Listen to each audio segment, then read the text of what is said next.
مرحبا بكم اصدقائي. اليوم ان شاء الله نقول لكم نطلب لكم الساعه قبل كل شيء الصحه والسلامه والعافيه.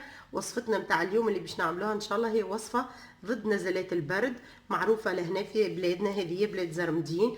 يعملوها هي فطيره العظمه او فطيره البيض والثوم. الفطيره هذه نافعه برشا. بسم الله كما قلت لكم عليكم. الواحد مريض شويه لما حاله مقرب،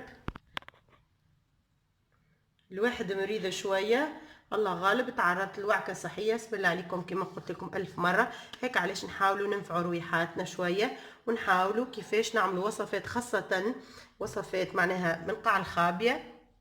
هذه وصفات قديمة، وصفات تداوينا بحول الله وتساعد في ان نشفاو.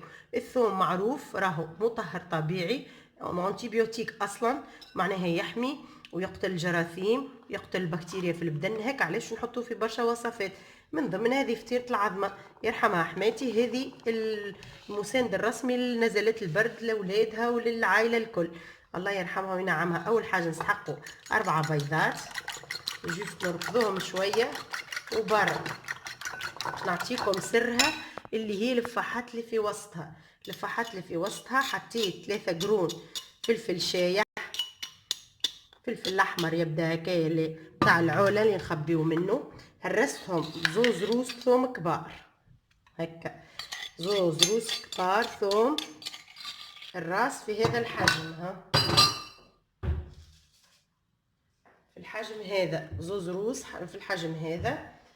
عليهم حار عظم، عليهم 3 قرينات فلفل ما هرستهم بالمهراس شايحين يابس، عليهم مغرفة كروية وشطر، مغرفة ونص كروية، خاطر الكروية راهي زادة فيها برشا حاجات تداوي، خاصة من القريب. شوية ملح، مش برشا ملح، جوست شوية شوية فلفل اكحل، الحرورية والفلفل راهم زاده مطهر، وهذوما يساعدوا ايضا في بريان البدن، خاصة في المقاومة ضد نزلات البرد. كما قلت لكم الشتوية هذه جاتنا كاسحة شوية، الكحة والبرد ياسر، الامراض الصدرية اش ما جاء ما الواحد ترسيلو عشاكم مريض برشا وتاعب، وماذا بينا نبعدوا شويه على الادويه حتى ولو اضطرينا.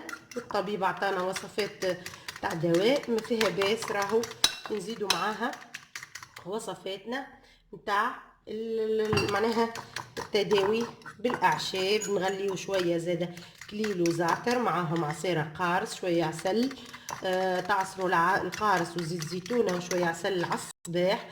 هذه الكل حاجات تساعدنا في ان بحول الله بدنا يكسب مناعه وان ندفئ. نحب نوريكم شنية لاستيوس الاخرانيه، هي مغيرفه ونص فارينه، خاطر الفارينه تخليها تتلم شويه، معناها باش نجم نقليها ما تجينيش سايله كيما الاومليت، يلزمها تجيني يابسه شويه. فطيره هذه فطيره يابسه شويه. نسخن المقله وجوست باش نحطو معناها باللوش ولا بالمغيرفه دهينا زيت وشويه شويه نتاع معناها فطيرتنا هذه. فما اللي يحط الفيجل، الحقيقه مش متوفر عندي توا الفيجل، اللي يعرفوا ويحضوا الفيجل الاخضر لماتنا يقولوا قبل كانوا يعملوه في الودنين، اللي توجعوا ودنيه يقطروه بالزيت وكل يحطونا في ودنينا. اذا اللي عندها ولا اللي حتى عند جارتها والا في الحومه تعرف حد عنده شويه فيجل، تحاول تاخذ من عنده شويه وتزيدوا للفطيره هذه من غير ما نهرسوه بالملح، لكن نقصوا شويه نحطوهم في وسط الفطيره هذه. وتفكروني شوفوا قداش هي نافعه وقداش تحمي البدن من الامراض الكل. توا نكون سخنت المقله. بالنسبه للزيوت جوست قطيره صغيره نتاع زيت زيتونه، قلت لكم باش نعملوها شايحه، جوست دهنه صغيره للمقله. هز بشويه بشويه ونعمل فطيراتي هكا. هذوم هما فطيراتنا فيهم ان شاء الله الدواء والشفاء. هذوما الزوز، هذوما الحويجات اللي كيما قلت لكم تربينا عليهم وعرفناهم. ونعاونوا بيهم مرضانا ناكلوهم. ويلزم الشرط الاساسي كما قلت لكم نغموا على رويصاتنا ونرقدوا باش نعرقوا. نعملوها في الليل، قيت هذا يعني في الليل نعملوها ونقصوا باش نعرقوا. تكون هذا بالكعيبه نقليوهم على نار رايضه باش ما تحرقناش فطيراتنا. يكونوا على نار رايضه هكا دوبلين فين كيت الزيت. طيراتنا بحول الله يكون فيهم الشفاء والعافيه. نحطوا شويه شويه. شوفوها دوبا بدات هكا تقلي، هي بيضه ما فيها حتى شيء، ما نحرقوهاش.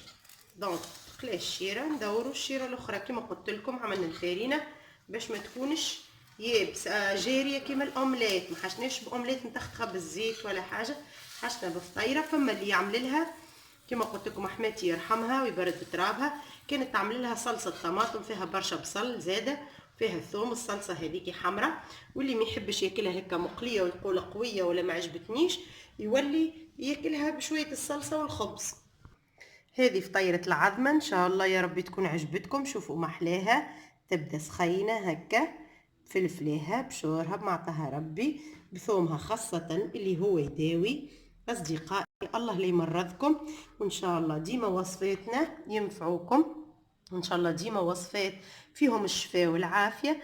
زايد كما قلنا حتى المرض لازم تكون حوايج في المتناول هكا، في متناول الناس الكل، انكم تنفعوا رواحكم تنفعوا صغيراتكم وتاكلوا صحه وفرحه والف شفاء وعافيه من كل مرض ومن كل سوء يا رب العالمين.